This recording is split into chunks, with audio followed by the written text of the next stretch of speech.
Good morning, witches, and welcome to Sass, our spirituality and support symposium.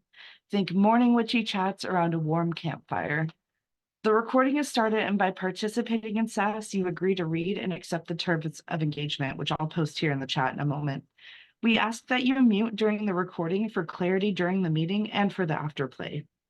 We're going to get started with a few announcements.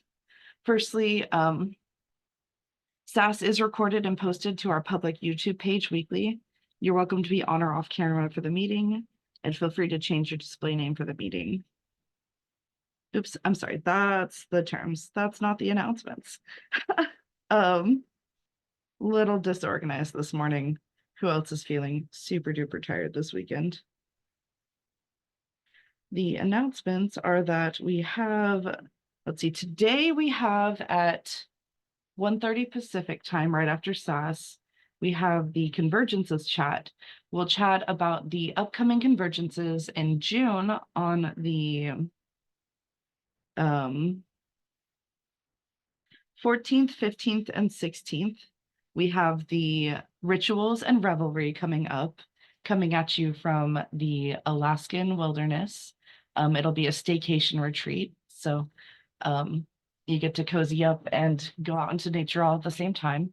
And then we'll also be talking about our in-person convergence coming up in the fall in on September 27th through the 30th, which will be in Oregon. And we'll be taking any questions, we'll be sharing our experiences, and it'll be super duper fun. And then we also have Sacred Space coming up on the 7th, where we will have I want to say a 1 p.m. meeting and a 6 p.m. meeting. If I'm getting those times correctly, it could be could be a little bit off. You might want to recheck on the website where we have everything posted and listed in all the times. And then if you have any questions, go ahead and email support@brightanddark.org. We would love to help you out with anything that you're needing support with. And with that, I will go ahead and pass the mic over to Jen Marie. Good morning. I am seeing faces that I haven't seen in a long time. And so for those of you that I'm talking about, hi. We love you. We missed you. Hashtag not a cult, but the same nonetheless. We one of the things that not only do we encourage but fully support is when witches take the time to handle their lives, right? To deal with their catalysts, to go on their like missions and their journeys and like come back and share with us what they've learned and what they've done and where they are. It's something that is exciting. And so I can't wait to hear like what's been going in your worlds. And I also see some new faces and some new names. So if this is your first Sass, welcome. This is a very like casual and conversational meeting. I am only getting the conversation going. If at any point anyone has any questions or they have like an experience that they want to share or like something that was said kind of sparks something and you want to talk about it, this is where you get to do that fun little like neurodivergent info dump on what you've been experiencing this week and share in what you've learned or truly whatever. I'm still all up in puppies, as you can see. I'm getting better at my camera angles and stuff, and I'm going to be switching and like going over there or out there and hanging out with them a little bit more, like mid-sass. But that's going really well. All the puppies are healthy and Stella's doing really well too. We still have 6 of them that are up for bonding. So if you're feeling like you are ready for that deep relationship with a familiar, that's what we're doing here. There's a whole program involved in it. It's not just adopting a puppy. It's forming a like deep bond with them, even ceremonially and ritualistically and everything. There's a lot involved. So again, if you're interested in that, if that's like sparking your interest, let me know. Would like to get you guys paired. There is a financial obligation as well as time commitment too, because of all that. But so there. The other thing that we've been doing a lot of this week up here in Alaska is the spring cleanup, right?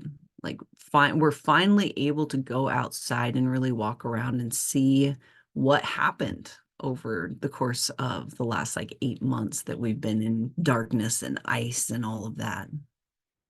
And this year it's telling a story of some really like hard times. There was a lot of like cycling that happened, a lot of down trees, a lot of down limbs, and the process of going out there and like pulling that in and cleaning that up and deciding what to do with like all of that material, like what's the best way to like honor this system and cycle. Um, so that's what I've been doing, and I a little bit overdid it yesterday, to be honest with you.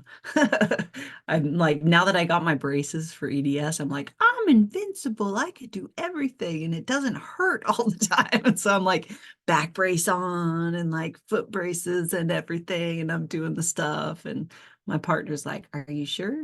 Are you sure? You don't want to just like take a break?" I'm like, "No, I'm super into it." Yeah. Pacing myself is really hard, especially when you're doing something you really love to do. Like I really sincerely love engaging with my environment and helping in this process, of just like cleaning things away and all of that. I like being involved in it. And so today is going to be this fun reminder to pace myself and that I don't have to do it all in one day. Blah, blah, blah, blah, blah, blah. One cool thing is that we were clearing out a part. We have a rowan tree in the backyard, and part of it came down in one of the windstorms.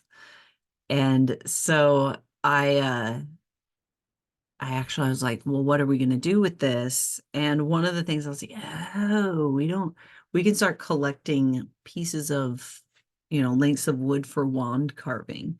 A rowan wand is a really cool thing. So I have like, of course, my partner's not witchy at all. And I'm like, okay, babe, I need some sticks. So don't judge me as I go in and I'm like, finding the right sticks to like pull aside to make into these wands, and that was really fun. In fact, I was getting so like particular about it that he went out and got me this little like battery powered chainsaw that's like that big. It's like really, I think the blade is maybe a foot long at most. It's really tiny, but my system has a really hard time with like gas powered engines, the like tiny explosions. I don't know, my system feels it's too much for me, and so a little electric one was just perfect. And so now it's of course going to be my special harvesting, my wand harvesting chainsaw. So uh yeah, this was great. um yeah, so that's what I was doing, and then sprinkle in wildflower seeds as I was going along because that's fun. It's like seed bombing my yard. I'm just getting the conversation going, guys. What have you guys been doing over the course of this last week? Anything exciting? There's been a lot of these shifts of that question of, you know, what do you want to do with your life? As in, like, how do you want to spend your time? And there's been a lot of like, am I really spending my time in the way that I want to, or am I still spending time in a way that I believe that I have to? in order to like fit within mainstream life. So that's been a common subject. Go ahead, Renee. I'm gonna hop on Jen Marie's topic of wands, which is I also live in Alaska and I also have a bunch of trees down, and I have some willow trees down, and they are completely moose chomped. So like they're like you can just see like they're already peeled because the moose. But I definitely was like, oh yeah, these I need. Tilda, sorry, my puppy. I definitely need to save those, because also moose. I mean, they're one of my favorite things. But I just wanted to just get the party started. Okay.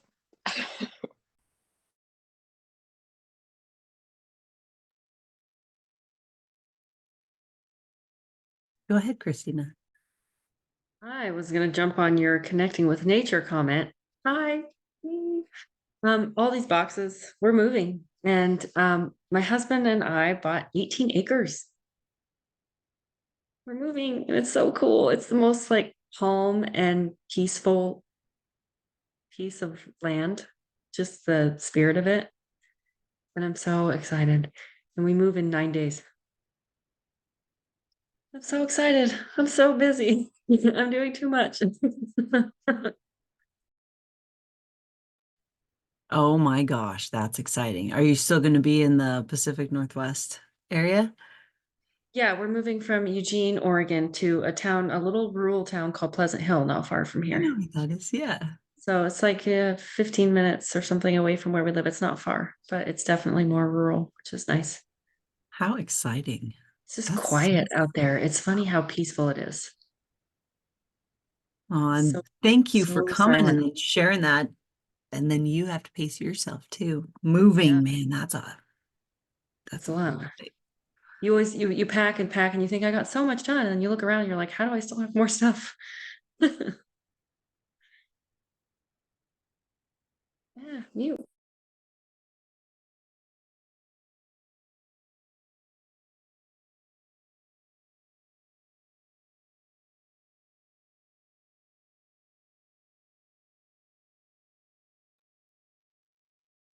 Go ahead, Stephanie.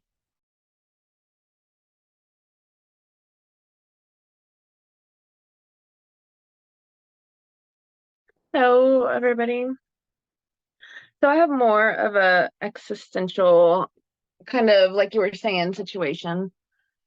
So I've been having dreams lately, and I won't go into boring details of the dreams, but one of them was my aunt who has passed away and her husband who's on hospice were getting married, but I was delaying their marriage because I kept looking for like a hat and weird clothes to go to the wedding. And then last night I had a dream that I was getting married to a woman, and I kept looking and trying to like pack and get ready, but there was a big ice storm coming, and like so I was again delaying getting to this place because I really needed to get on the road because like the weather was going to get bad, and like I needed to go and get there.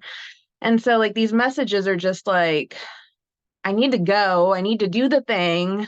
I'm delaying, I'm over packing, over readying, over prepping and preparing when I don't need to. Like, and then all the tarot messages and all the woo woo messages and all the, stuff that I watch kind of has been saying the same thing of like, you got all the stuff you need. Like, just do the thing. You got the thing. Do the thing. Like, quit trying, quit learning, quit getting your stuff together, quit preparing. Just do it. The problem is, which is cool, great, but I don't know what the thing is. Like, I don't know what the thing is to do. Like, I would gladly do the thing. What is the thing? I don't know how I'm over preparing. I don't know how I'm delaying. I don't know what it is that I'm packing. I don't know how I'm dragging my feet. So, don't know if there's a question there or just commenting on life and how frustrating and annoying it is. or maybe if anybody else has experienced that, or yeah. So that's my state of annoyance, but just throwing that out there if anybody else is experiencing that.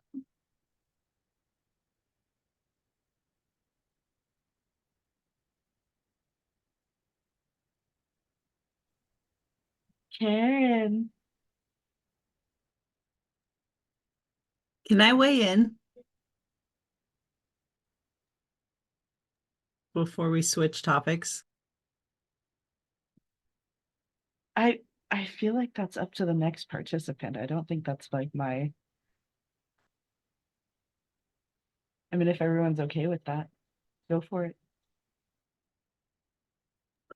So for the flow of conversation, if someone says something and is like, hey, I would like some input, and you want to weigh in, just type weigh in the chat, and the moderator will, before going on to the next person, let whoever wants to weigh in before changing the subject. So are you open to a weigh-in, Stephanie? Please. All right. So one of the most frustrating things, actually, I just noticed that my door is open. Let me close it. Life is happening in my house. Everyone's waking up. I'll be right back.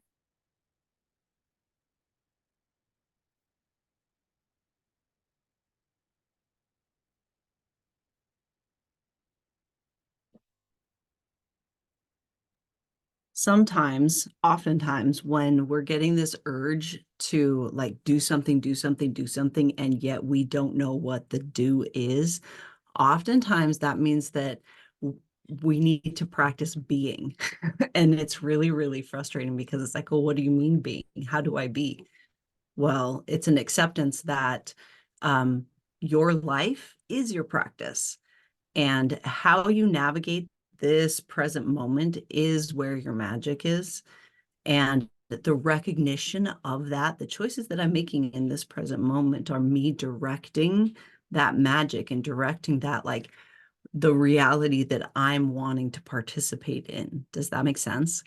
And it is frustrating because you often get that like hanged man feel of like, I can feel all of this like amazing thing, like right on the like cusp, but I can't get there because there's something that I'm missing. And most of the time it's the missing thing is you accepting the fact that there isn't necessarily anything you have to do. It's that acceptance that you are. So that's fun. Stephanie, you want to take it there? I see you wanted to weigh in too. I did, because you and I had this exact same conversation yesterday. Stephanie, I said it exactly exactly the same thing to Jemery. I've been having this existential crisis, words I used, that I I didn't want to mainstream anymore, and I wanted to run away and do all the witchy shit all day long. And I was really struggling, how that looked, because I didn't have a clear direction or a clear path. And all of my woo woo stuff has been doing the same thing. All of my card pulls and, Jen Marie gave me a lot of validation, and all of that is that it was just, I don't need to do, I need to be. And I always I've been kind of looking at it now, like maybe that this is the piece that I need to do, deconstruct a little more, this expectation that I always need to be doing, that I always need to be, creating something, building something, making money, contributing this, whatever it happens to be. Like maybe that's the piece where I'm at right now that I need to take a look at. Um, and along with the other messages I'm getting are constantly baby steps, right? Like doing all the little things without having the answer to the big picture just yet, and to trust that those baby steps will get me to exactly where I need to be. And my whole life has been that. I don't know why I'm struggling in this moment to feel like I need to have the answer. um, Maybe because I love to hyper focus, and so I don't have that right now, and that's really, really a struggle for me if I just can't like completely pour myself into something. I'm not sure if I'm helping you at all, except to let you know that you are not alone in this feeling at all. But I did do a card pull earlier today from my Green Witches Oracle deck, and it was oak tree. And basically, the gist of it is, the mighty oak begins as a tiny acorn, which is great because in the Spellcrafters Guild, we're working with the acorns this month. And then it says it's reassuring to know that something so immense and strong started out as something you can hold between two fingers. Not only does it remind us that small things can yield huge results, it also reminds us that growing takes time. Rapid growth uses energy to reach a goal quickly. Slow growth uses energy to ensure stable, strong development. And so I'm taking all these messages and really trying to stay present in the moment and doing that one small thing and trusting that that's going to lead me exactly where I need to be. And then I guess I just have to be okay with not knowing right now where that's leading me, and to trust, which any of us who've lived the lives that we have, that's probably one of the most challenging things that we have to do. Um, that is all I have to say. I think I'm not sure. I'm trying to go, and I'm not sure if it's Karen or Renee who's weighing in next. I can't see it. Karen. Okay. Okay. Karen. I'm sorry, there's a Taryn and a Karen. And I was actually just up to talk about something fresh, not to weigh in. So I think there were Go other for people it. that wanted to weigh in.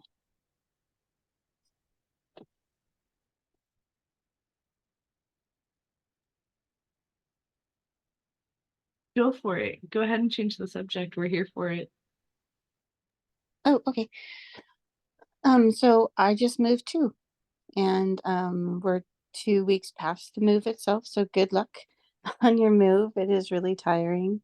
But I've just kind of gotten out of that masculine energy of you got to make a date when the movers come. You have to have a kitchen, you have to have a bathroom, you have to have a bedroom. It just kind of worked out through all that, which feels really good. And realizing that this was the first time that my girls and I are in a house and moved where we're not being forced to be with people who aren't nice. We're not trying to escape from people who aren't nice. But this is our first fresh start just for us. And we moved to, I'll say more rural. We went from South Seattle, which is extremely urban, to a town in central Washington called Ellensburg. If anybody's ever been on 90, you kind of pass through. But it's a cute little town of 10,000. So I got a bachelor's degree in Ellensburg. Oh, in central Washington. Yeah. So I'm in your stomping grounds. And yeah, it seems like it's a really cute town. And I started foundations in February, but because I was in the old house, I didn't want to start there. I knew it wasn't a place for us. There's nothing wrong with the house. It just wasn't right for us. And the house was also kind of like, yeah, you're not good here. Go ahead, move. And so I didn't want to start the practice here, but this morning I figured out where I want to have my altar and keep my stuff. And probably in one more week, I'll be ready to do the white sage in the old house to clear us out, and in the new house to really have this be ours. I'm really excited. So good luck. And good luck to you. That's a big thing. Thanks. It's really powerful. And it's, it takes a while to get rid of all the boxes, but we're making progress. And it's on a half an acre. So we went from a postage stamp to a lot of open space. And so it feels really good. Thank you.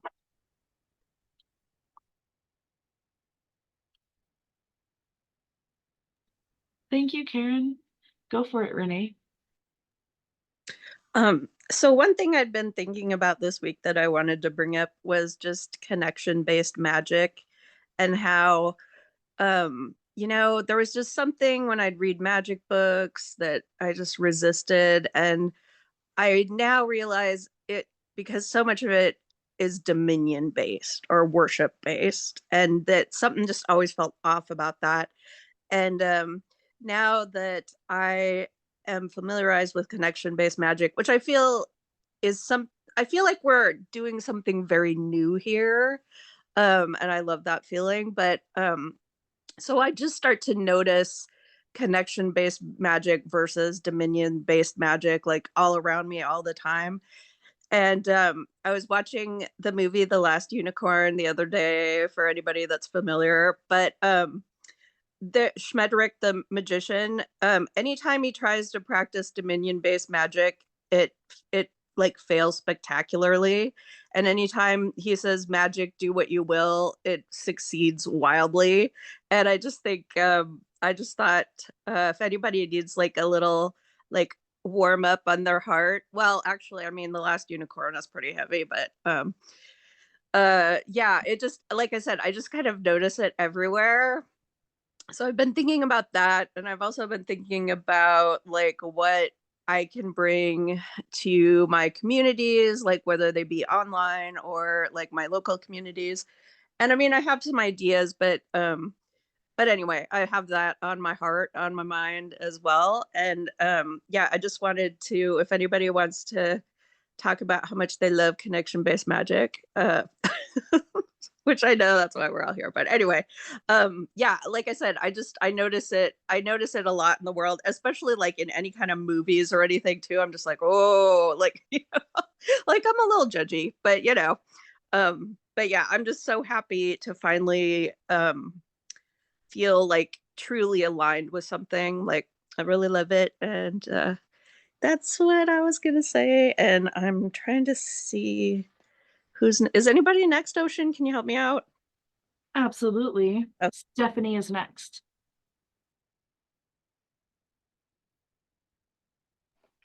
I just wanted to say I really connected with what you just said as well, because I think that, I've had my own very solitary practice for many, many years. This is the first group thing I've ever done. And because I found so much fear-based um, witchcraft, right? Everything was based in fear of something's going to jump out of that mirror and it's going to get you, and all these things. And I was terrified because of my religious upbringing, and I had to deconstruct all that.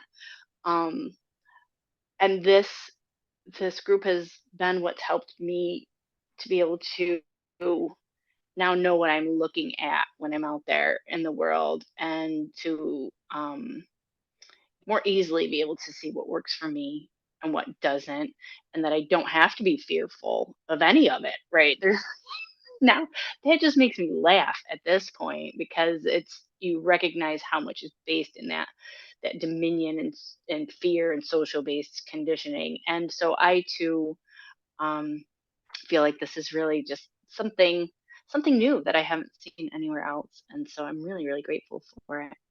I think, Ezra, I think you're up next. Yeah, this actually is touching on something that's been coming up for me as like, because for those of you that don't know, I'm very into nonviolent communication, and have started to kind of like even put my own spin on it that puts emphasis on consensual relationships and like liberation. And the more that I have put emphasis, I think I realized in the last maybe month or so how much I was saying like, well, is the relationship consensual? Like, is that thing you're doing consensual? And that, just me noticing how much that was coming up made me realize like the ways in which I have made choices in my life that are consensual, including just with engaging with life. Like there's this like kind of like jokey like thing I've seen in comments about like every day I'm here against my will. And like a lot of people are having a really rough time, you know? And so like there's like a mental shift that I've been thinking a lot about engaging consensually in like everything that you do. And that ends up, the more you do that, the more the places where you're not start being highlighted, and you start being able to, it shows you like where the shadow work is and where like the dominion in your life is, by just like taking like little steps at a time. And I was asked a really good question just yesterday by Ocean, who was like, how would you define violence, like in terms of like violent communication and nonviolent communication? And like, I think it became like I was trying to describe it to my family, because I'm on the third read through of nonviolent communication with like my mom and grandma, and then also a family friend. Feels like every time I reread it, there's like a new person that jumps in and is like, that joins our little like family book club. And like, rather than judging it as like good or bad, because judgments, you know, having value judgments is fine, but it doesn't sometimes like serve the purpose that we want for it to serve in our life.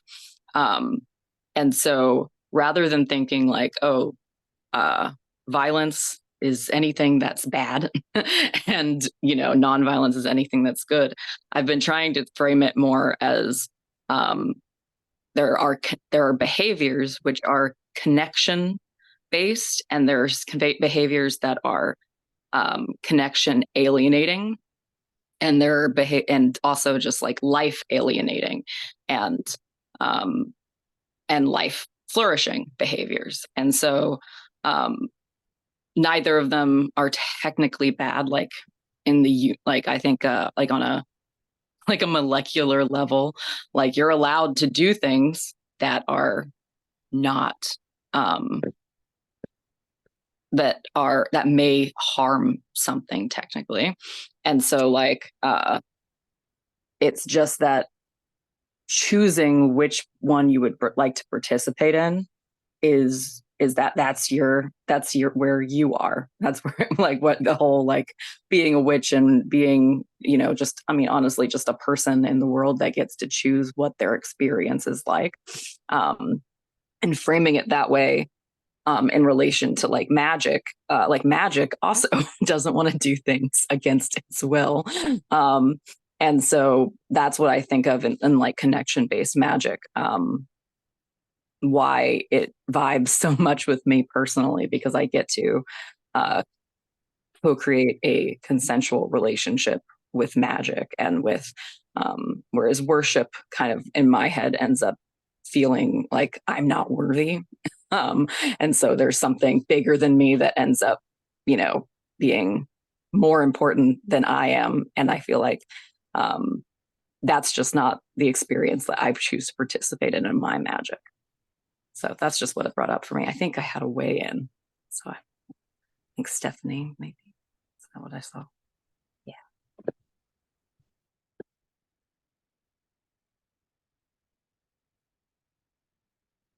Hey, sorry.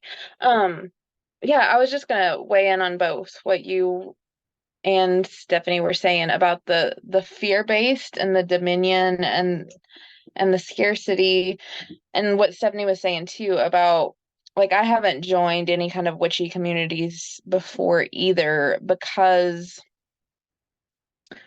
really kind of like the hexy cursing kind of like, oh, you're gonna get back at all the people that have ever wronged you by whatever, and you're gonna do all this, like, I mean, I'm glad that you're all like in your power and stuff, and like you can feel empowered and that you have capacity and ability, but like you're still doing harm. Like I don't vibe. And I mean, that is kind of judgy. I mean, I'm judging, but I don't vibe with that. Like I don't care if all my enemies and past people, like I don't want to send bad juju to anybody. And I think all the communities that I have ran across historically have had a hint of that. And to me, it's the same. I don't know, it's very synonymous to the patriarchal kind of dominion and meanness and cruelty that like I'm trying to escape from anyways. Like what's the difference if it's just a different flavor of meanness and cruelty, and just because you put it in a spell bottle, like what's the difference?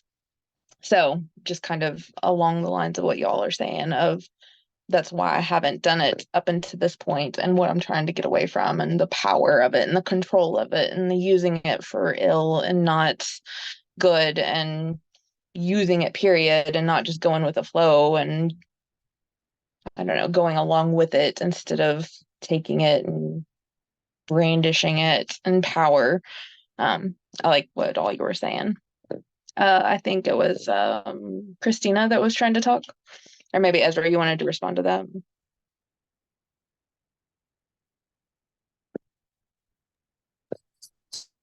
Ezra, were you I don't looking really in have space? I don't really have anything to say other than yeah, I totally agree. That's so that's awesome. Thank you. I actually was going to bring up a separate topic, but it's kind of related to what Stephanie and Ezra and Stephanie said. And my question for the group, this is kind of a new facet of practice for me, but I kind of struggled with it for a while. I've really been called to work with some of the infernal divine and one in particular.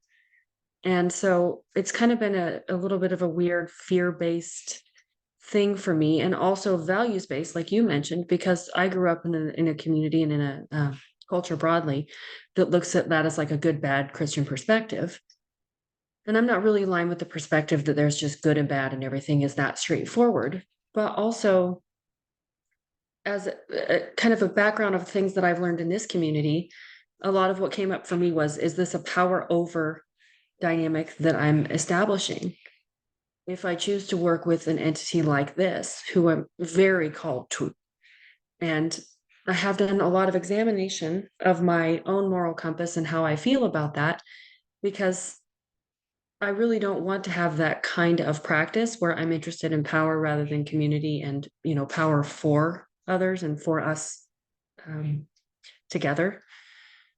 And I think that my perception of any kind of what would be called, I guess, a left-hand path practice is that it's very much like, I'm going to hex you, I'm going to curse you, and I'm just not, that's not growth for me. I'm not interested in that. And so I kind of have over time started to understand that that's not really what work with one of these infernal divine looks like at all. That's just a lot of my kind of fear-based, Christian-based perspective on what that is. And I wondered if anyone had any experience with anything like that. Because this is kind of, I'm just figuring this all out on my own, and I don't know anyone really who has a lot of experience with it.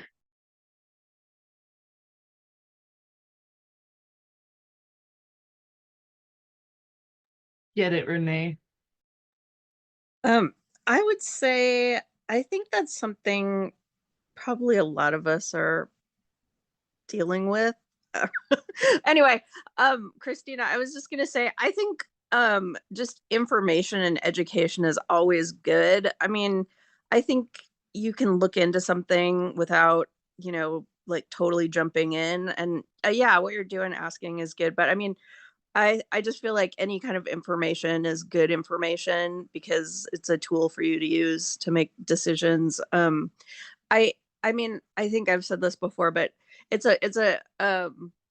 weird when you don't want a deity, but a deity wants you. Like I've had that experience also. And I'm just not like at a place where I'm like ready to work with anything like that myself. But now I feel like I'm just blathering on. But yes, I wish you luck, and I just feel like it's one of those things where it seems like here every time we all just kind of follow our hearts and kind of like traipse along and like experiment. Like to me, it seems like we're kind of all about experimenting and just seeing what works and what doesn't work. And if you're a good witch, you probably write it down, which is something that I am having a hard time with.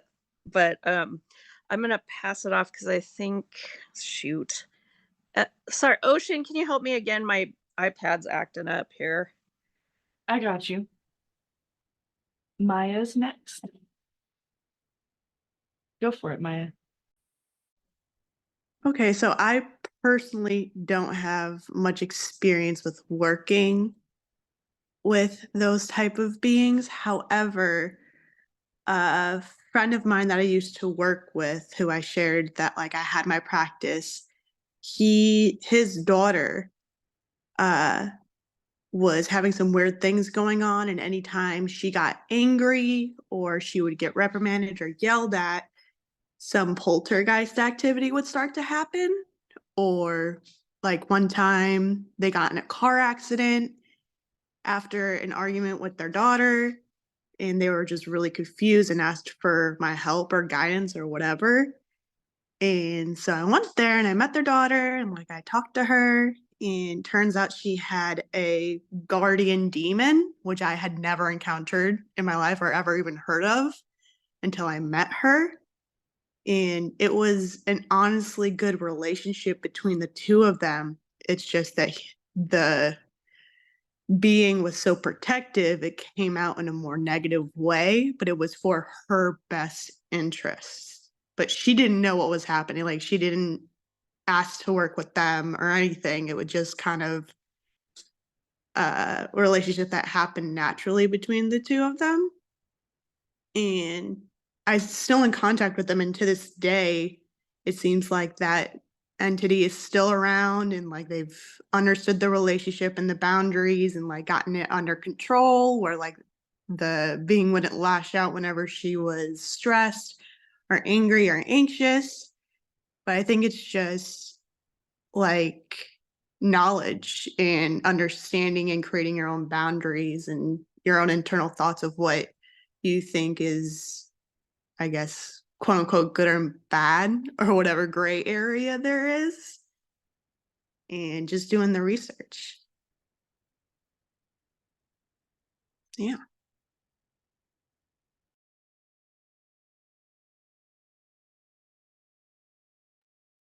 Go for it, Morgana.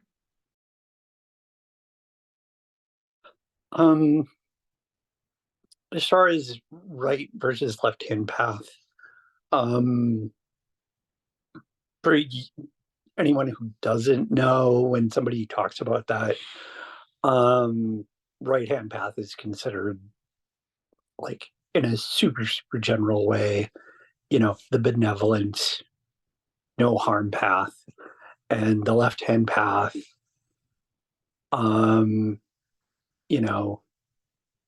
any kind of spell workings or something that possibly could do harm. Like I said, that's super generalized. Historically and in a modern day context, in cultures where they still have shamans and things similar to that in their culture, those people still hold a very important place in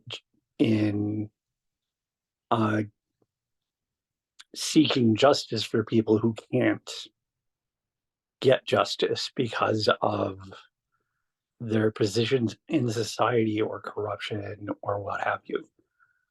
That's part of the left-hand path. So that's a morality discussion that each individual would have to have with their own self, if they would view that as a positive or negative thing with their own self and their own practice. I personally see the historical value and very much value that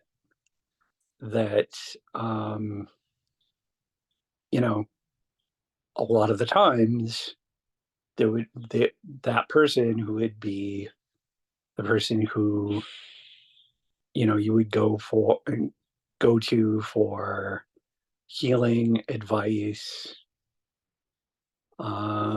divination, those things, you would also go to for that last chance at justice in an unjust world. We're still in an unjust world. There's still a lot of people who don't get justice. I personally don't see that as a bad thing, you know, to use magic to get justice if it causes somebody else harm. That's my opinion. Just to be clear, nobody else's. Working with the Divine Infernal.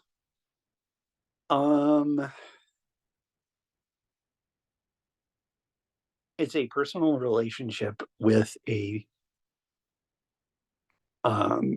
entity, an otherworldly entity. It depends on how you approach it. It doesn't have to be a power over. It depends on how you establish it.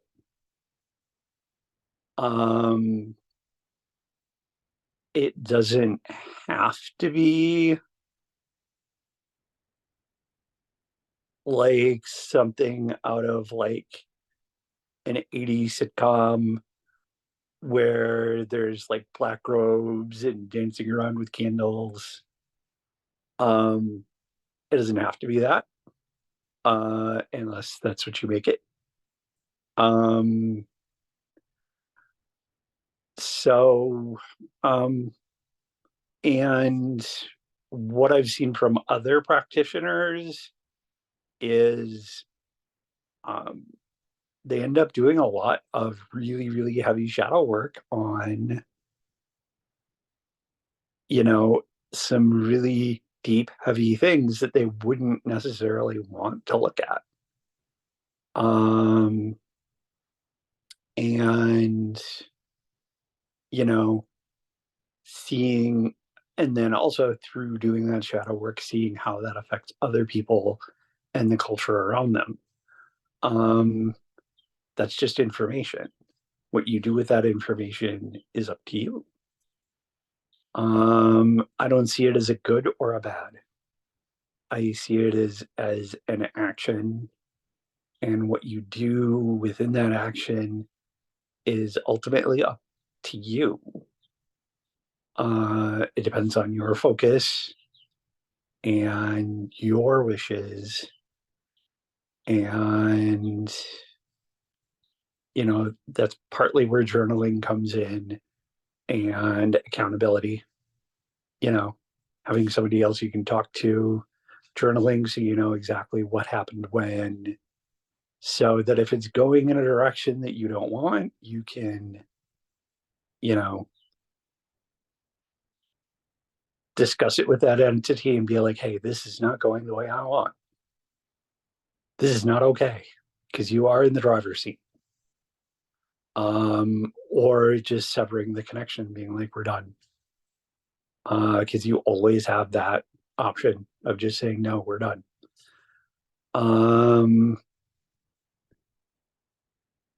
And one of the issues is that a lot of the written material is going to be from a Dominion based source. There are some newer sources coming out. I know there's this one person who's big on TikTok who just wrote a book. I can't remember their name right now. But, you know, yeah, you know, I wish you all the best, you know, just like I would wish all the best for anybody else working with any other deity or entity. You know, I get excited for them because they get to learn new things in a new way, and I get to hear about it, so I get to learn things. So, yeah, it's good stuff. And I'm not sure who's next either. So, I'm gonna go ahead and call on Lurka next. Hello. My thoughts that I felt called to share on deities and like the divine infernal. In my practice, I view all deities and consciousness as like just another facet or another like pathway to like the collective consciousness.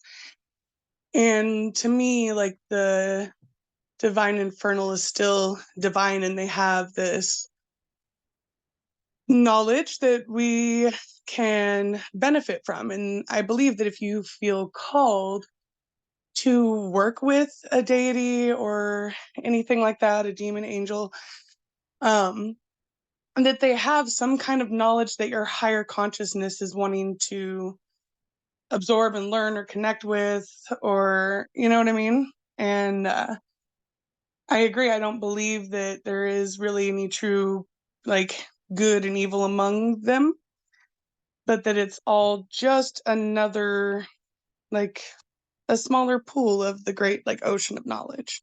I hope that makes sense.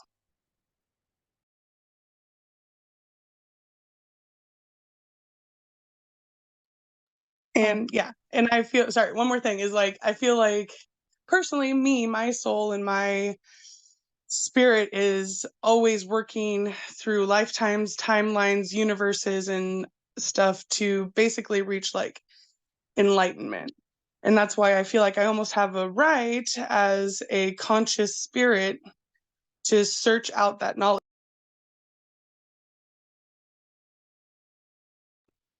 That there is a, unless I choose to do, unless I make terrible choices that hurt other people, I don't believe that there's any repercussions working with like a divine infernal, but my primary deity is Christ.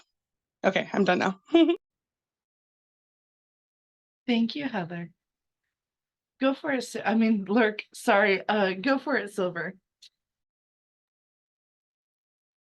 Yeah, so I really like this question, this line of thinking, and the first thing was that I have a similar like infernal person that has popped up throughout my pretty much since I realized that since I joined Bright and Dark, pretty much, and actually I realized too that one of the first short stories I ever wrote as a kid was by the name of this person, and I'll bring that up in a second. But I wanted to kind of actually mention, because it brought up when Morgana was speaking, that like you like as far as alienating connection type of thing, basing it on that, you're allowed to do that whenever. like it's not like a actually I feel like the more that I've learned like how to do nonviolence or how to do connection-based magic, the more obvious and nuanced it is when I decide that I need to not have a connection there. Like, you know, obviously there are people whose values I do not share, and then I'm just like, nope, I'm not going to have that in my life. And so to this so Lilith, I'm just gonna like call her that because I'm not like worried about it and she's fine with it.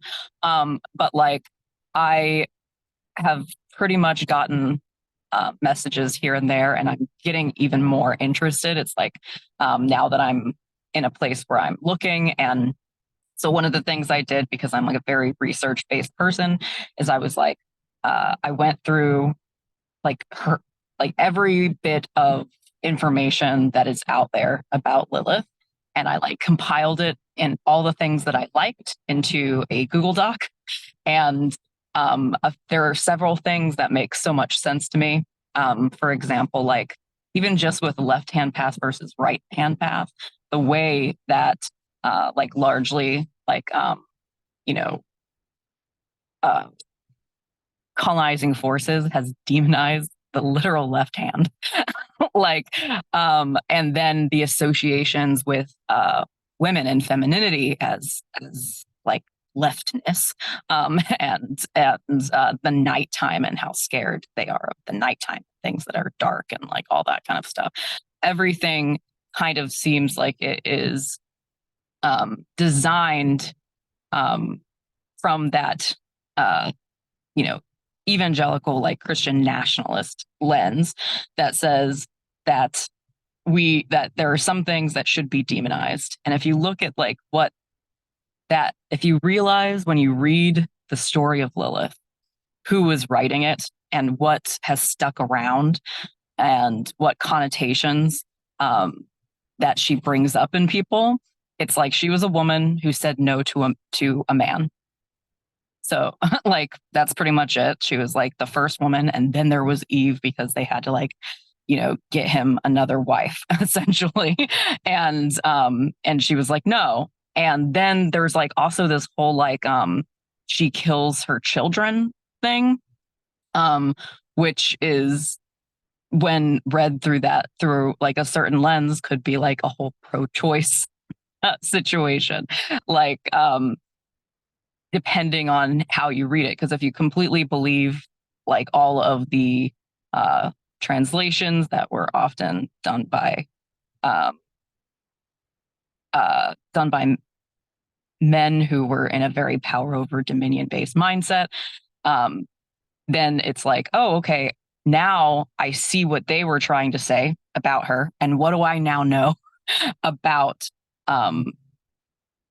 who else they demonize currently, And so I ended up just kind of going through and saying, I really vibe with this part. I really vibe with this part. I'm getting like a picture in my head of why this name and this like kind of conglomerate of feeling signatures that like is a deity, that why my brain associates things with them. And so that to me ends up being the most important part. And because I believe in, magic being a consensual relationship, if there are parts of, I'm sure somebody who was dominion based could interact with Lilith in a dominion based way. And so, but since I choose not to, there are parts that I really like, and those are the parts that I'm going to go with. We had a whole cool conversation like a month ago about like Satan and about like that being like a rebellious force and like a rebellion against authority too, which was pretty cool. And that reminds me of this. So I think that's it. But I really like this conversation. It's come up a lot for me. So thank you for bringing it up. I think Jen Marie's next. I love this conversation so much. I like to like sit back and like hear what everyone has to say about it before like, oftentimes I don't even need to weigh in or anything because you guys pretty much like cover it. With the right hand, left hand path stuff, I find it super clumsy also.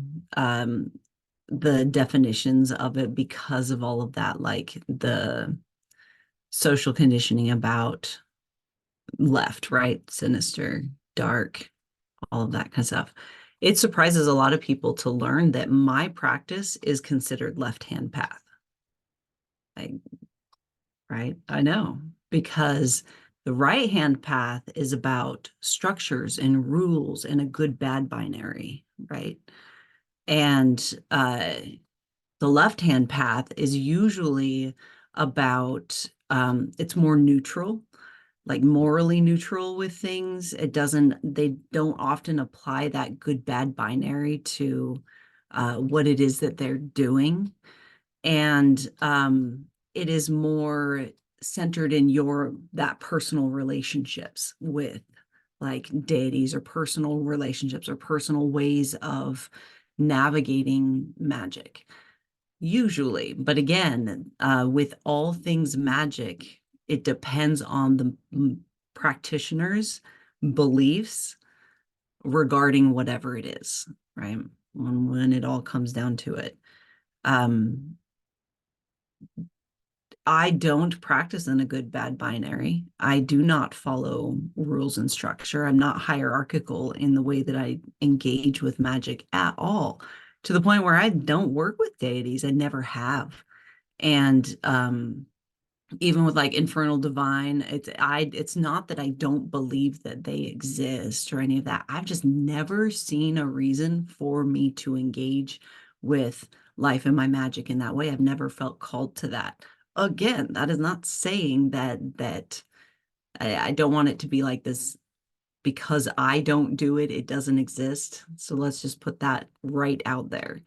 It's just because of the way that the way that my system engages with life, is why I just haven't. And so generally what I will suggest when people are wanting to work with deities or infernal divine is asking yourself, why?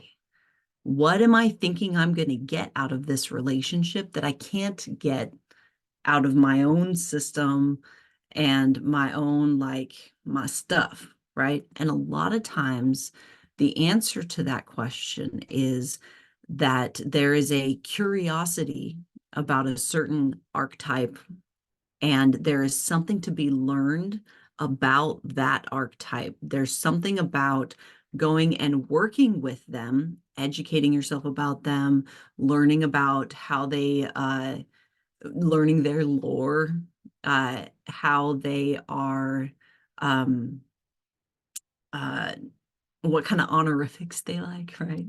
Learning all of those things, and even setting up an altar to them to open that relationship of, hey, I've got, I'm being pinged and I want to learn. I'm open to learning, right? It doesn't have to be this hierarchical thing. And think about it, like, if your guides have your curiosity turned on about a specific, like, deity or archetype of some sort, education first. Ask yourself why, then educate yourself on what does this actually mean? What do other perspectives how do they look at this? And then engage in a way that you feel like comfortable with, and with clear boundaries, right? Just because someone comes knocking at your door does not mean that you are their chosen one and they want to have a special relationship with you, right? Just because someone comes knocking does not necessarily mean that you are, like, supposed to be working with them. That is a very subservient mindset. Do you see that? Of, like, a deity has chosen me. They chose me to engage with me, right? So it's like, why do you want to work with this? Like, that's just, I'm not saying, again, not saying to not, but that asking yourself why would they want to engage with me? What am I going to be, what is it about this relationship that is going to be, like, beneficial? Like, what are they getting out of it? Like, what's going on here? Right? Is that all I was going to say? I love the exploration of it. Is great. It's super great. And yeah, I think that's it. All right, Crystal. Ciao, everybody. How you doing? Sorry if you hear birds in the background, so I have to leave the room if he keeps being loud. Pardon me. Let me excuse myself from the room.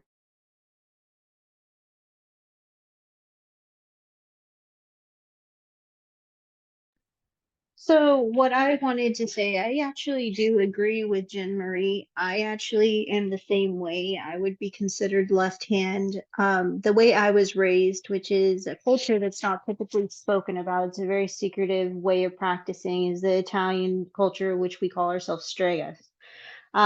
There is no right or left hand, right? Now, there's always, consequences to actions, right? There's always a price to pay in some form of fashion. Some people consider that.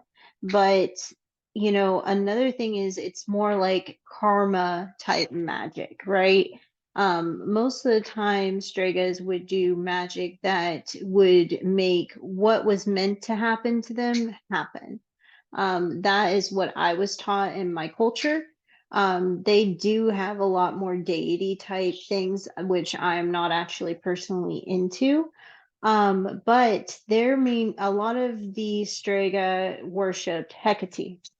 And back in the ancient times of Italy, they actually used to sacrifice children for Hecate, which I completely don't agree with by any means, but that was the ancient culture of part of the Strega. And what helped me was I realized that the way I practice is the way I want to, right? And I can take things from my heritage and my culture, but at the same time, make it more of my own. And it did not affect my personal practice. And you don't have to have a deity to feel complete, right? But if it's something that makes you happy and makes you feel connected more, that's wonderful. But in my opinion, there's not a dark and light necessarily. It's just the balance, right? It's a balance of the world. It's not anything to do with, oh, well, this is going to be dark and evil and mean. Sometimes you're just giving karma in a way a push, right? To step up a little faster. And that's kind of how it was explained to me, that you're not necessarily doing physical harm to the person, you're just bringing fertility basically to what's to come a little sooner than necessary. It's a balancing act, right? You have to figure out what works for you and what's comfortable for you. But I don't consider practicing things dark or light or left or right hand. It's just a balance, and you have to find what works for you. And personally, that's how I've always practiced. And it makes me feel more whole and balanced inside myself. And, it's not like I'm going out, oh, I want karma to happen to this person all the time, right?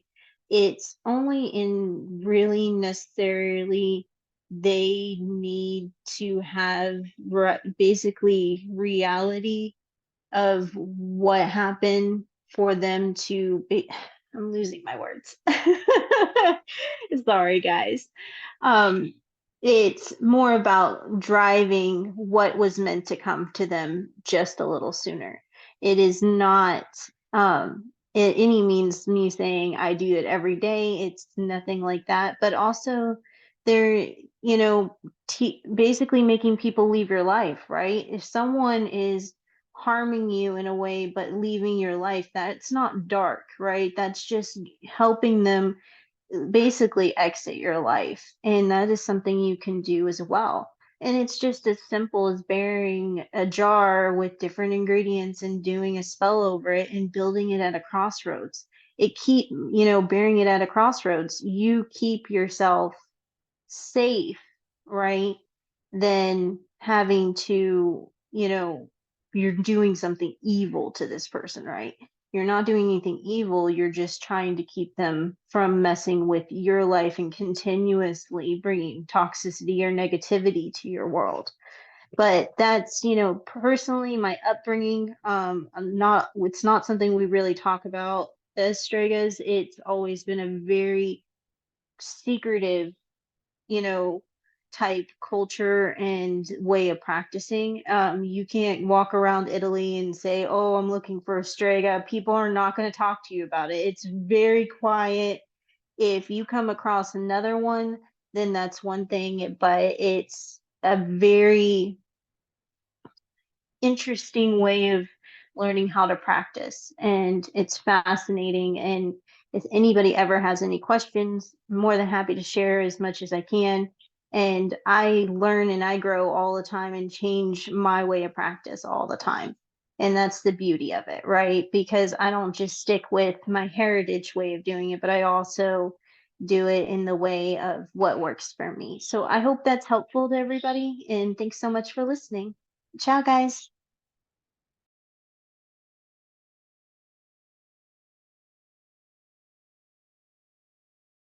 Go for it, Christina.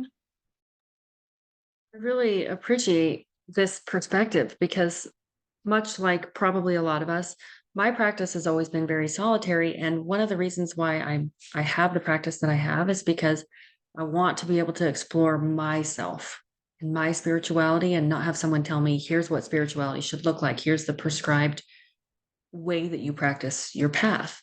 And so because all of this is so, pretty personal and very left hand in that I just follow the guide of my intuition in my practice. And because of that, to Jen Marie's question, why do you want to work with this entity if you do want to work with them? The infernal that I have been kind of in conversation with over the last little while, several months, I think has actually been there a very long time before I realized it.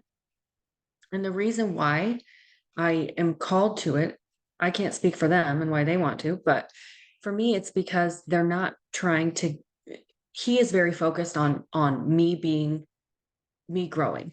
So the things that he'll tell me are like, you need to meditate because you need to learn what your own voice sounds like.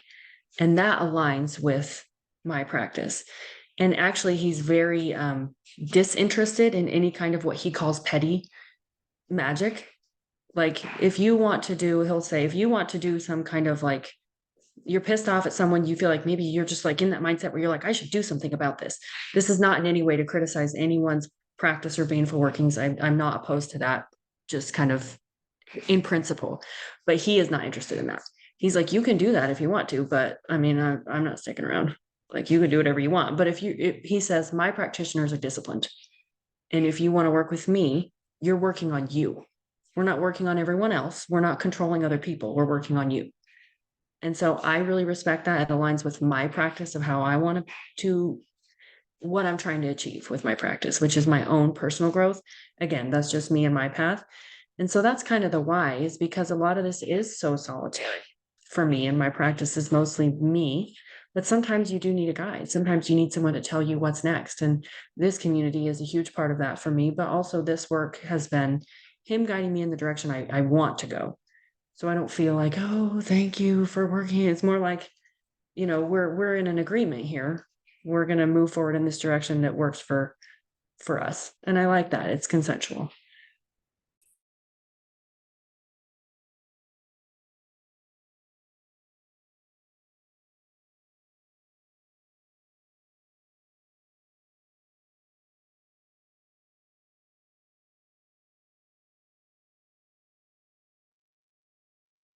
Go for it, Renee. Sorry, I was laughing at the chat. It's too fun.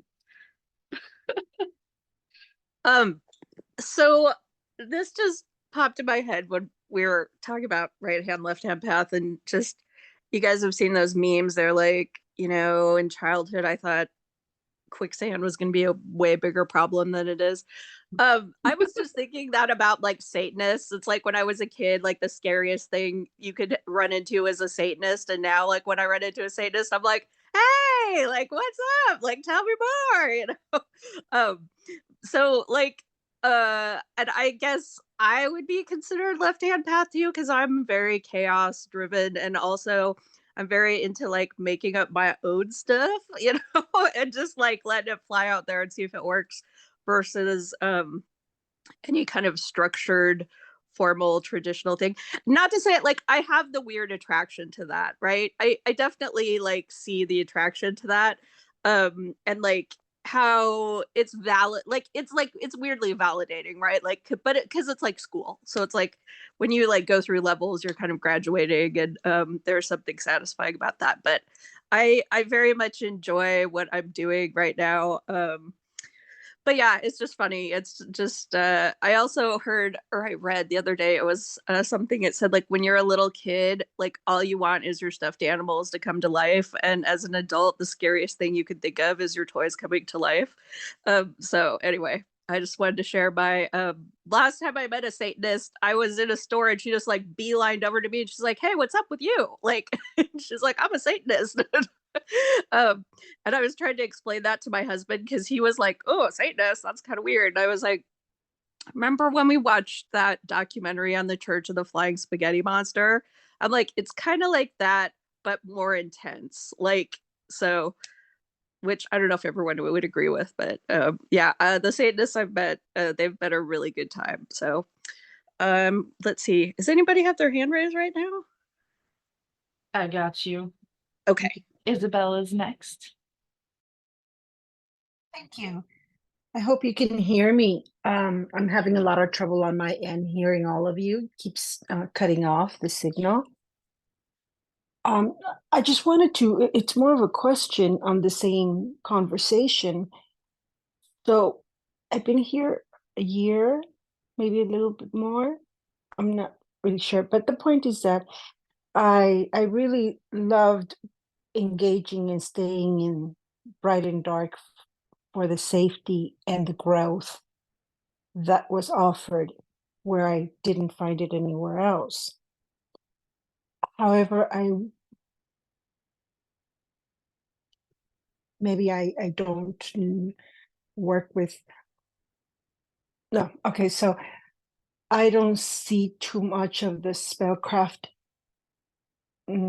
action in the group, if that's the correct way to say it. I don't see us engaging in more spellcraft. I do love and enjoy the part, and I find this even more useful perhaps than working on spellcraft for me at least, working on myself, because what is it about certain spellcraft that I need to do? So this is what Bright and Dark is kind of showing me without telling me. What is it about that you need to do that you can't resolve it on your own? Kind of, if I don't know, if I want to shut my coworker's mouth because they're talking bad about me, and so I do an effigy showing their mouth, and I could do that, or I could look at myself, and this is what I feel Bright and Dark is showing me. Okay, what about that person bothers you, and what about whatever they're saying is bothering you? And so by working on myself, little at a time, I'm starting to care less. I do want guidance in that area though, because I haven't practiced enough to feel comfortable to the calling that I've always felt.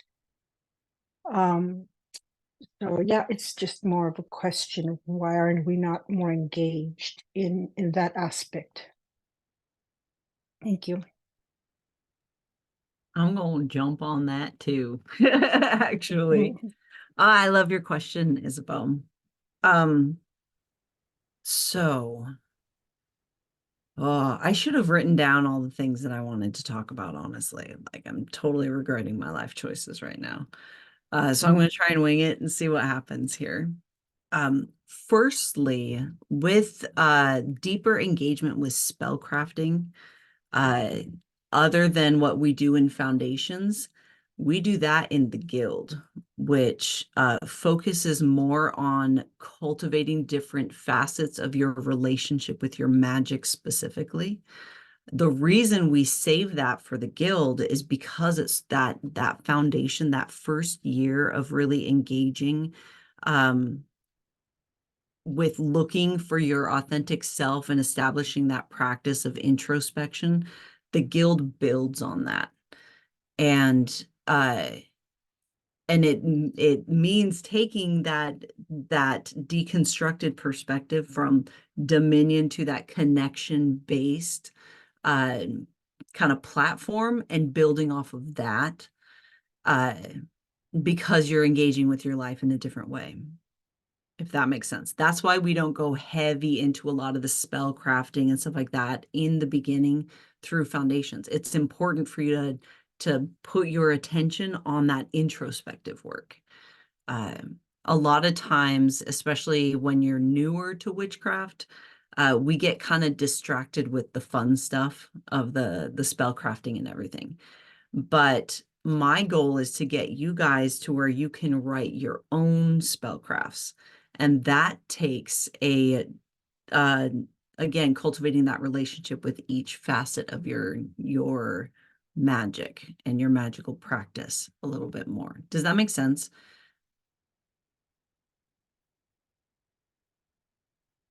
And so that will come more if you're wanting to go deeper. And that's why the guild is available for that too. And you're more supported in that. Yeah, and then you can refine your spellcrafting to be more aligned with your unique perspective and your unique connection to bright and dark. All right. And now I want to weigh in on the other, more about the right hand path, left hand path stuff too. Yes, my practice is considered left hand path, but I don't work in curses, and I don't work in justice or any of that kind of stuff. I say this often, that my life is my magical practice. Every decision I make and how I choose to engage with the catalyst that I experience in my life is heavily influencing my relationship with magic and the workings that I'm very intentionally doing with every decision that I'm making. I have cultivated a very deep respect for a person's individual path, and that if someone is doing something that I'm finding problematic, I communicate that right away, like immediately. There's something that's problematic, and I talk to them about it. So if I'm in and keep in mind, guys, I don't mainstream, I don't engage with in like a 9 to 5 environment where I have to deal with people that are like catty and petty and that kind of stuff. I don't engage with that. But when I do experience it in the wild, I see those as opportunities for me to understand myself better. Because if they're doing something that's irritating me, I first get the opportunity to see, if an emotion is coming up and there's a part of me that needs attention, what is that part that needs attention? Oh, there's a child aspect of myself that didn't get their needs met in some way. So I show up for myself in that moment. And then I engage with the person from the most connected place that I possibly can, the most sincere and authentic and connected place that I can, and start to communicate with them based on what I am experiencing, not what necessarily what I see that they're experiencing, right? Most of the time when someone's being catty or petty or whatever, that's based in their reality. And how I choose to engage with their reality is how that influences my lived experience. Does that make sense? And it is not something that you can just choose to do. It takes practice to engage with your life in that way. And I see it as a challenge. And I know, as like petty or whatever as it sounds, I fucking love out Christianing Christians. Like there's a part of me that delights in it. It's like, oh yeah, I can love you deeper. I can show you and model for you what love and acceptance actually looks like, even when you are being out of control or having big emotions or like having some experience. I can love you through that. I see what's actually going on here, and I'm engaging with your hurt self in a way that they need, not in a way that is defensive and like adding fuel to the fire. I don't want to be the one that says just the right thing to put them in their place or whatever. I'm not engaging with it like that. So I have a very different relationship with challenges in my life. When I am challenged, even though it's whether it's being sick or in pain or having a difficult conversation or making a difficult decision, I'm not resistant to those experiences. And in fact, I actively look for places that I am resistant to experiencing those things, because it's when we are holding great resistance to those things that we're actually attracting those things to us, and more opportunities for that release that I've found. Does that make sense? Right. So that's why I don't engage in like curses or active justice. My being who I am and as authentic and sincere and engaging as authentically and sincerely as possible is justice in a lot of ways. It is that. It is, at least that's my goal, right? Yeah.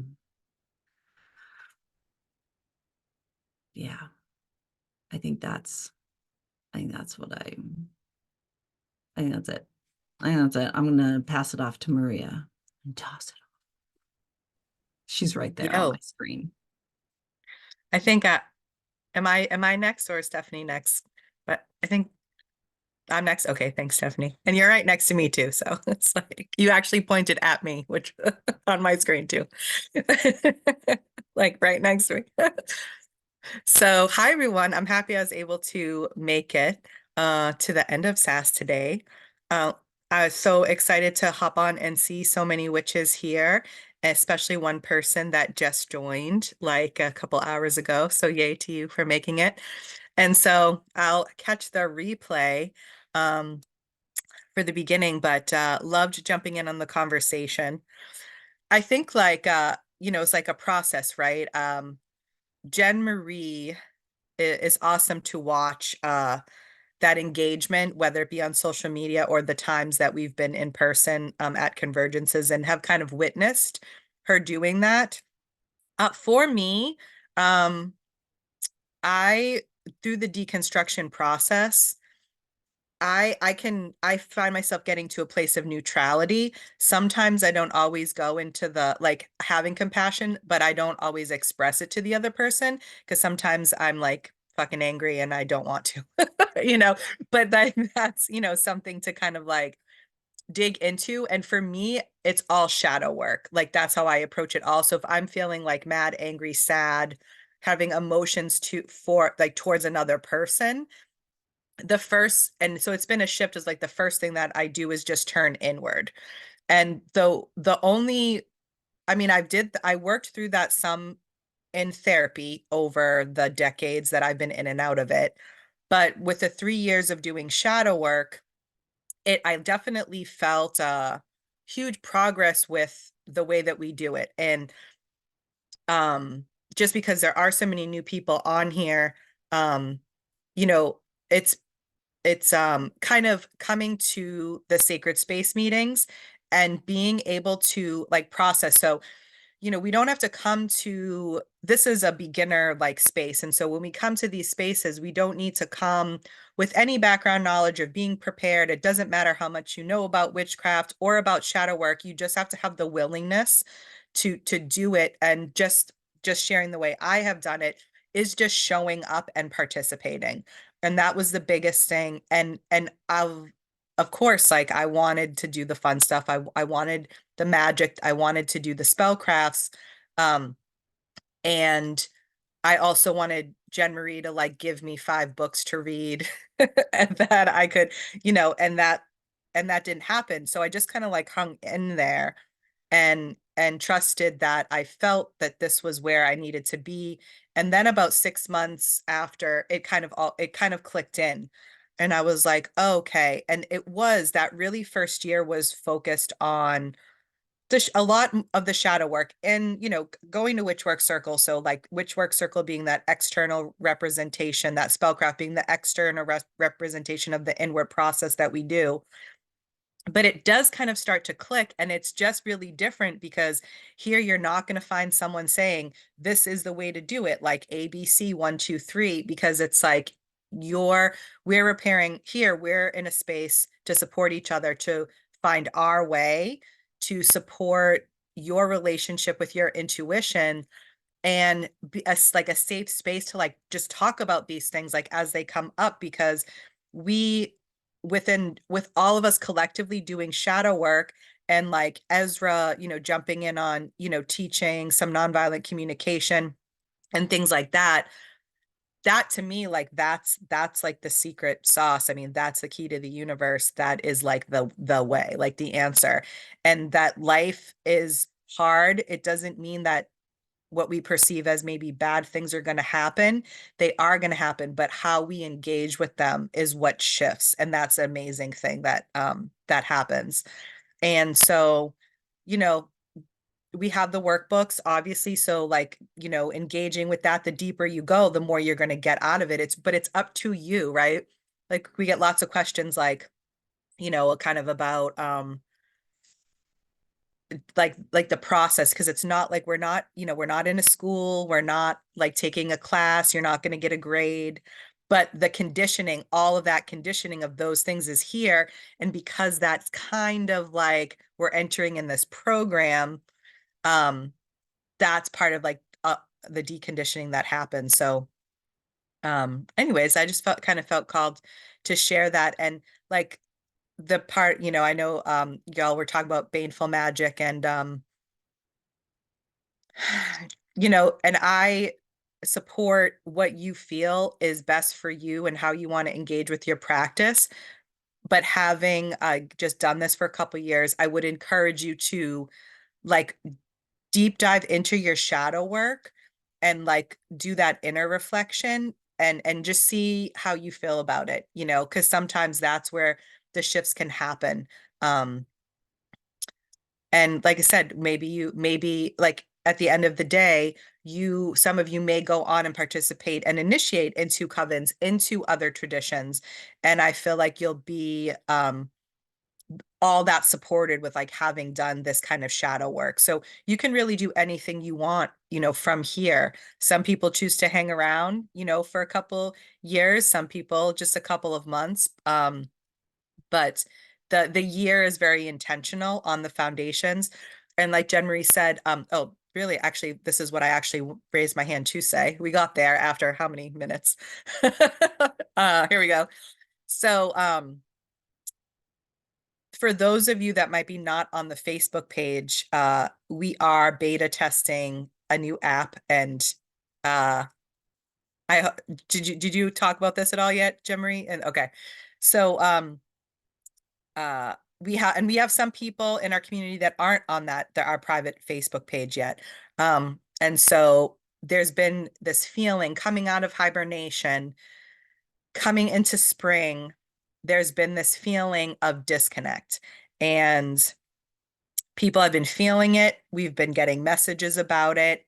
It's definitely kind of a collective feeling. People are different places with that. And we know that, and we knew that we needed a home for Bright and Dark. And so we are beta testing the app. So I just wanted to say, for those of you that have been in foundations for more than a year, switching to the guild, we do think having the app is going to really feel more supported if you choose to kind of then switch over. Because kind of switching over to the guild, like all of a sudden you're in foundations with all of, you know, a lot more people, and the guild right now is very small. So it just can kind of have this big shift. So we hope that the app supports still like the community feeling that people are looking for. So just like hang in there, I think is like what I'm saying. Like we're so close to getting this. It will be an independent, you know, space that people can join. You don't have to be connected with us on social media. It's just an independent thing. We've, you know, we've tested out a lot of different things over the 3 years. So we feel like this is the best app that is available to us right now that we can quickly do and get it in place like for everyone. So we're super excited about that. And with that, like we do want to connect with everyone in that space. But also like if you are feeling disconnected, I would encourage you to try to get to the meetings, to get to Sacred Space, get to Witchwork Circle, and obviously coming here to Sass Mass. But Sacred Space and Witchwork Circle they're the core. They're the core, they're the heart and soul of what Bright and Dark does. And they can, they're connected. Those, again, like doing that sacred space, you're getting into that shadow work, engaging with your workbook, and then doing that spellcraft and having that external representation that you'll have forever of all that, that month's work that you've done. I think that I've said enough. Thank you very much. I'm going to hand it over to Stephanie. I wanted to kind of circle back around to what Isabel had said as well, and speak from my perspective as somebody who very recently did the shift over to Spellcrafters Guild.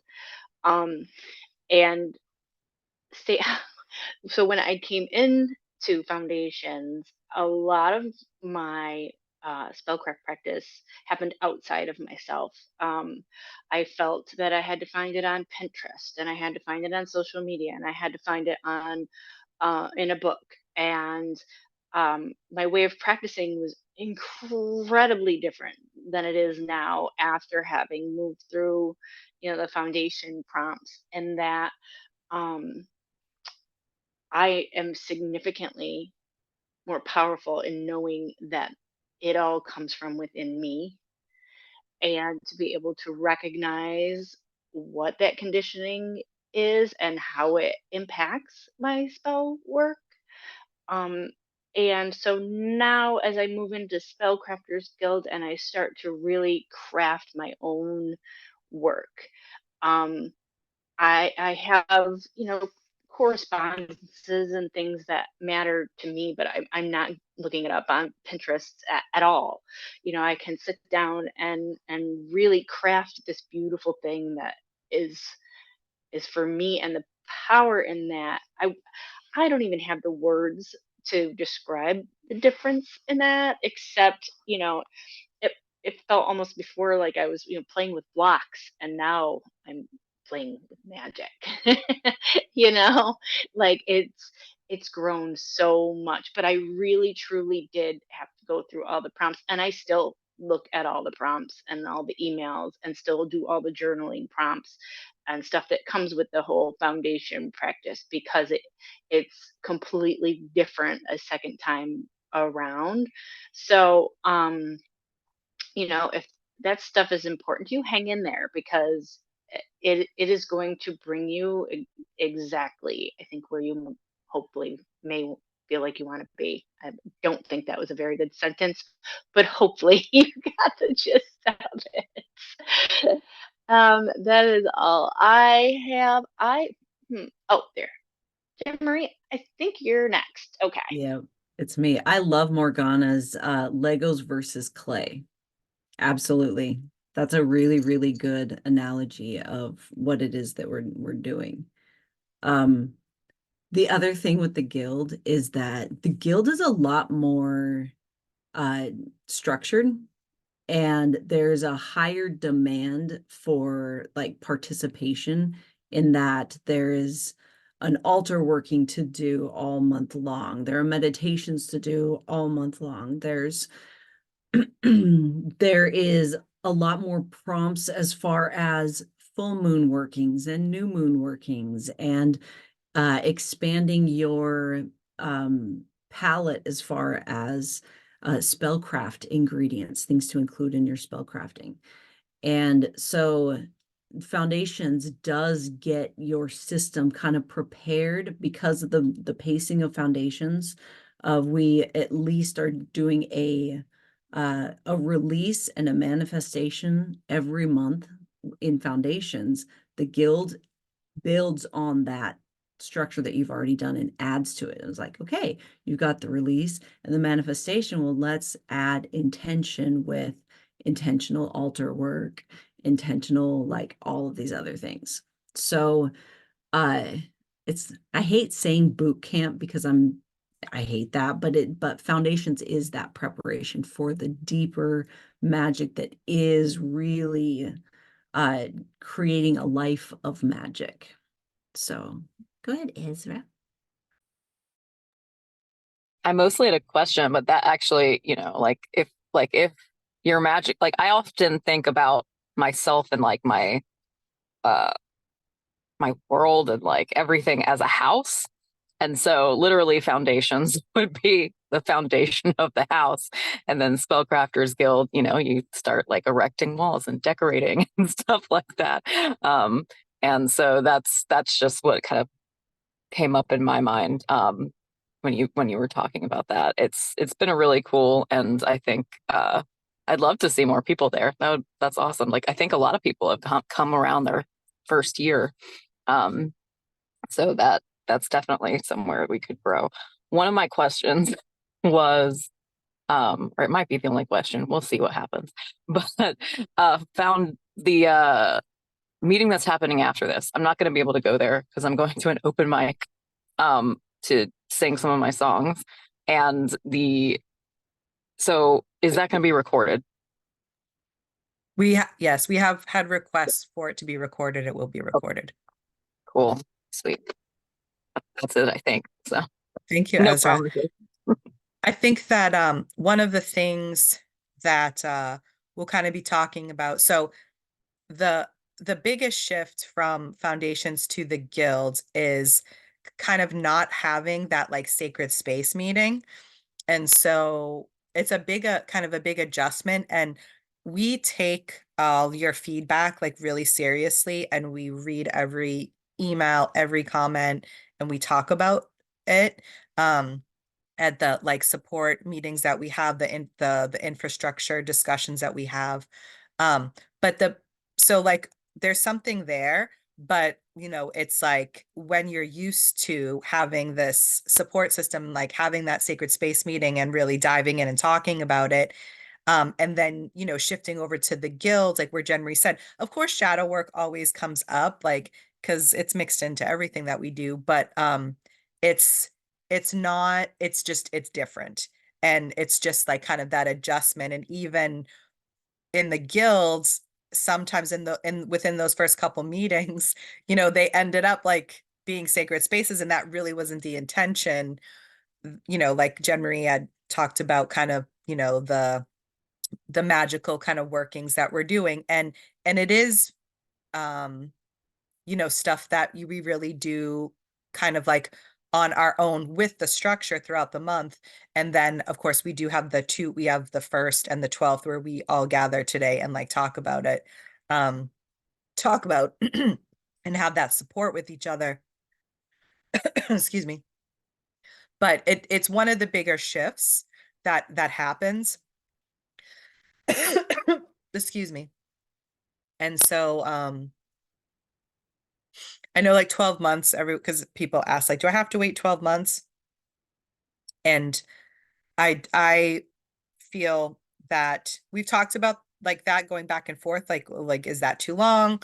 But it does seem just kind of about right with all of the deconstruction work that goes into foundations, that when you get to the guild, you really feel like ready to kind of take that to like kind of do that part of it. And then like you said, at that point, there really isn't those focused sacred space meetings. And so having to go through the 12, and you don't have to do foundations consecutively, by the way, you just have to hit like every month at some point in your life. But and sometimes you might miss a sacred space, or you might miss a month because you're on vacation. Like that's okay. We can like just reach out to us. We can talk about those types of scenarios. But if you feel like you've either, because you can work through switch work on independently, so if you've engaged with every workbook, if you've gone to the majority of months of sacred space meetings, and if you like had to miss one or two, but you like you've done it on your own. And then the Witchwork Circle meetings are recorded, right? So that's something that you can absolutely engage with on your own. And it's a feeling too. Like some people feel like, no, I feel like I need to stay in foundations just a little while longer. And then some people like email and they're like, no, I'm ready. Like I feel I'm ready for the guilds. And so like I'm usually the first person you'll encounter with a message to the support email. And like I love having those conversations. I also, by the way, like people, it seems right now very highlighted, like with this feeling of connection, like wanting to get organized, wanting to like to feel organized, more of like a schedule, like what's going on. And I love doing that. So like if you feel like you just need help like finding your footing, finding your way, I'm your witch. I'll so just wanted to put that out there. If you email, I will absolutely be happy to like go over the calendar, go over the schedule, go over what feels like the best way go over some ideas of like how if you're feeling what, like I like to help people in whichever way they can learn best and support in like whichever way. So I love like figuring out the thing. It's fun to me. So just wanted to throw that out there. If you're feeling like that's something you need help with, Jen Marie's reached out to me and we've come up with the schedule. So, that's my thing. It's fun for me. Let's see who's next. And yes, after we're going to take, so at about 10 minutes we'll end, and then we're going to take a 30-minute break. And then after that, so in about 40 minutes from right now, we're going to come back on the Zoom. It's a different link. If you don't have the link, just email support@brightanddark.org. I'll email it to you, but it's on the Facebook page and I sent out an email yesterday. We're going to talk about the in-person convergences and retreats.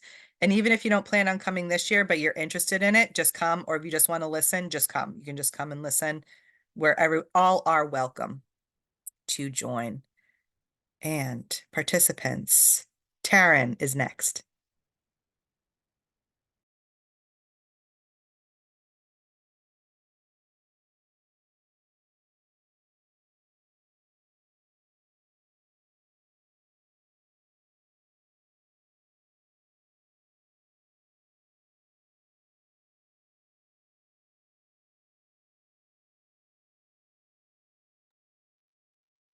Taryn, if you are still on mute, I know the buttons. Times it's a button problem. Here we go. Okay, can you hear There me you go. now? Okay, I couldn't get the button to press. I just feel kind of called to say for anyone who, uh left hand, right hand. I'm more like in shamanic kind of beliefs, and I really do believe that we're being called for something greater, each one of us. I liken it to like when protesters link their arms and surround a tree to protect it. I believe that regardless of who you are, you have a part in what's coming. And we're going to have to link arms, so to speak. So, when that time comes, it's not going to matter. Those beliefs aren't going to matter. We're going to have the same goal. So it's, just important that you answer that call, regardless of whichever direction you may be or what side of the fence you're sitting on. So I just wanted to put that out there for anybody who may feel like they're, if they're being called in a certain direction, that they would be less acceptable or not as equal as everybody else, or however you want to say it. So yeah, when it comes time to link arms, I'm linking arms. So I just wanted to put that out there.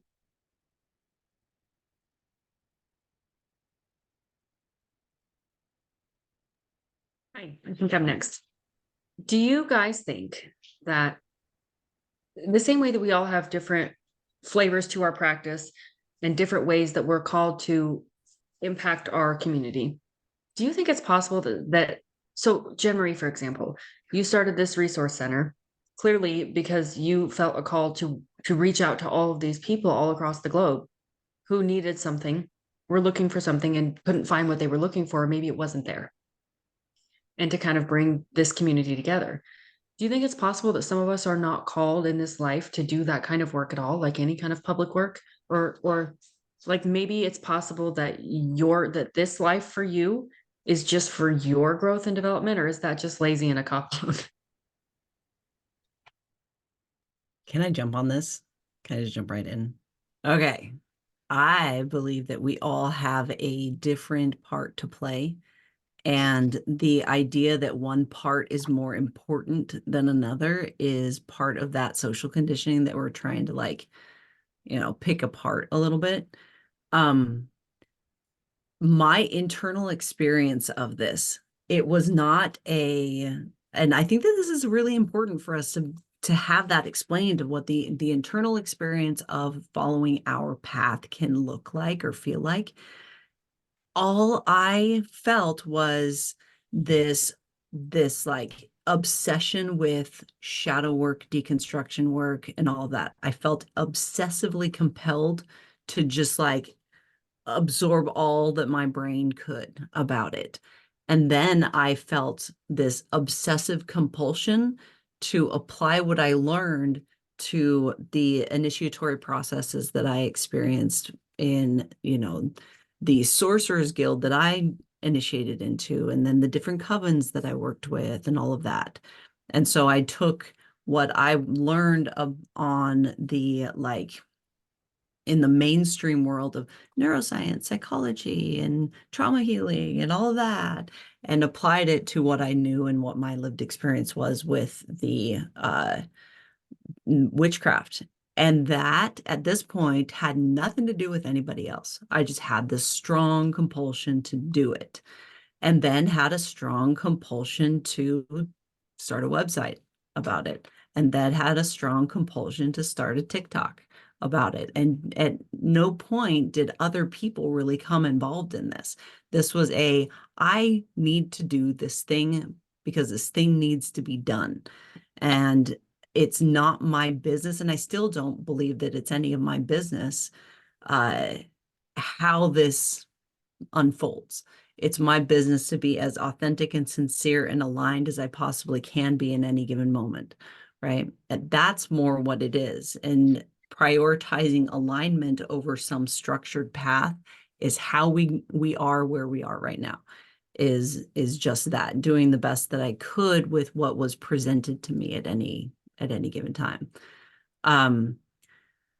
So there, sometimes you don't know that it's going to show up in some way. Like I've said before, I am not tech savvy. If you'd have asked me 3 years ago if I was going to be making videos and posting them on social media, I would have laughed in your face. I would have laughed in your face because I had to have a phone forced upon me. I was one of those, I clung to a flip phone for years before I got an iPhone, kind of a person. So, what's important is, again, just do what you feel you need to do in any given moment, because most of the time our calling is what we talked about at the beginning, is just being. And we underestimate the power of us just being, because for so long that was withheld from us. We weren't allowed to just be, right? Go ahead, Petra. I just want to be mindful of the time because we have 3 minutes, but I want to kind of just echo and affirm what Jen Marie said.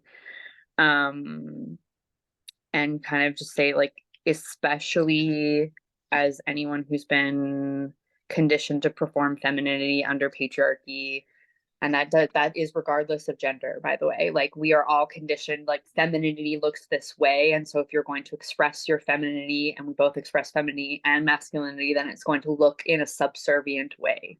You exist for others. You are there to be of service. And I think as a social species, that makes some type of sense, that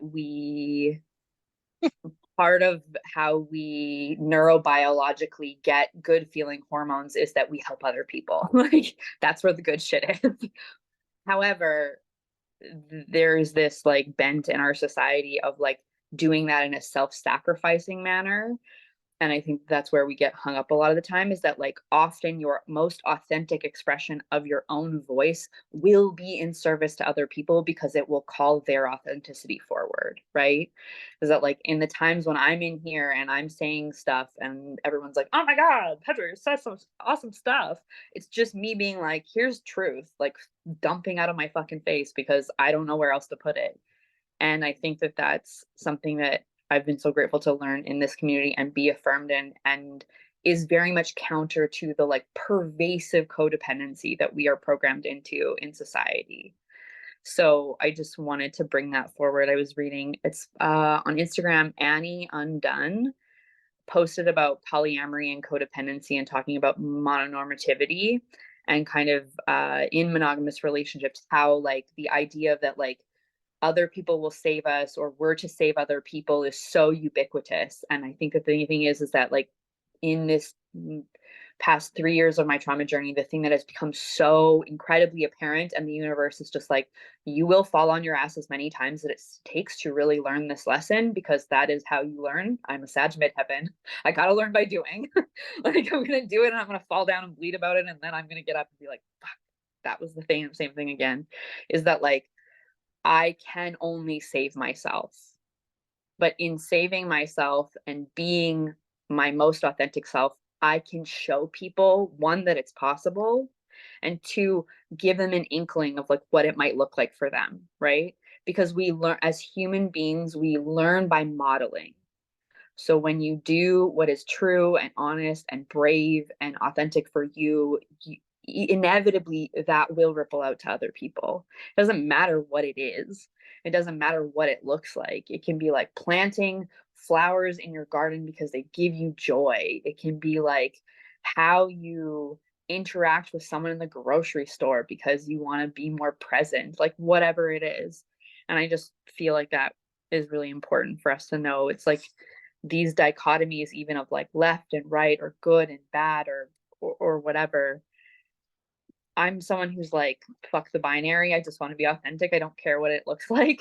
And so I think that that's just, for whatever reason, that just feels really important to share this morning.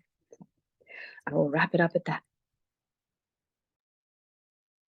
Thank you, Petra. I do think that it's interesting that the puppies decided to curl up in front of the camera where they could hear all of you instead of back in their bed where they usually sleep. So I'm just putting that out there. That's adorable. And look at that little foot. Oh my God. Okay, so we're going to take a 30-minute break and then reconvene to talk about our experiences at the previous convergences and kind of what they're about and what to expect, and also our like staycation retreats that we do.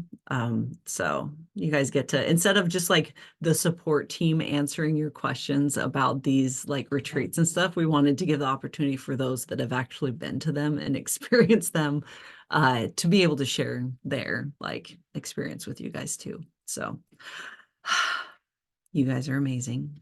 Have a great rest of your day, and we'll see you in 30 minutes. Bye, guys.